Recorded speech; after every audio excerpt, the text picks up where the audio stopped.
وزیر نافخایی ترکیه سلیمان سویلو چو باجار جرابلس باجاری که سوریه نزدیکی کوبانیه تنید نافبر جرابلس و کوبانی دا جمع فرات هیا سویلو لوی داره بشتاری مراسم پروژه و کرنا پروژه و کمالگاه نشتجیبونه بو گویج بو پنابرین سوریه کش ترکیه تنه وگراندن ورن آوا کرن سویلو لوی داره گوت و نزدیکی میلیونک پنابرین سوری ددمک ندورده ددمک کرده وگر نولات خواه هر وها اشکره کرد که اوی با آلیکاری قطره 5000 مالان شقیان حتی بری داوی ساله تمام بکن وزیر دروایه ترکی مولود چاوشوغلو دبیجه جبو آسیه کرنا پیوندین دنابر انقره و شامه ده و در روژن بیده کمیته کج 4 ولاتان سوریه ترکیه ایران و روسیا هاتی آوا کرن و کمیته بجوه دنابا و کمیته ده جیوه نونرین وزارت نافخواه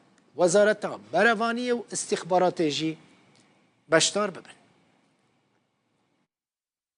Bugün atılan adım yerlerinden edilmiş insanlara yeni bir... Gava ku îrotê avêtin ji bo kesên ji warê xwe qut bûne hêviyeke li Tirkiyê ji bo vê vegera li ser daxwaza xwe ya bi ewle û birûmet li 12 bajaran 12 ofîs hatine avakirin. Bi xweş ku birayên me ên Sûriyên ku li Tirkiyê dimînin bi saziyên civaka sivîl bi pêşengên olî ev saleke em xebata vê yekê dimeşînin.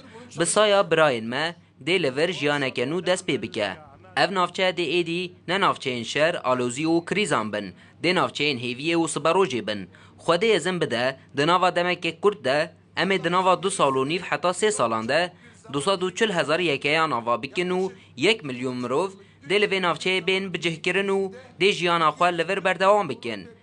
Dê ev herem bibe navçeyeke me ya herî girîng. Ev pêngava Qeterê, qêrîna dil, wijdan û biratiyê ye bo hemû cîhanê.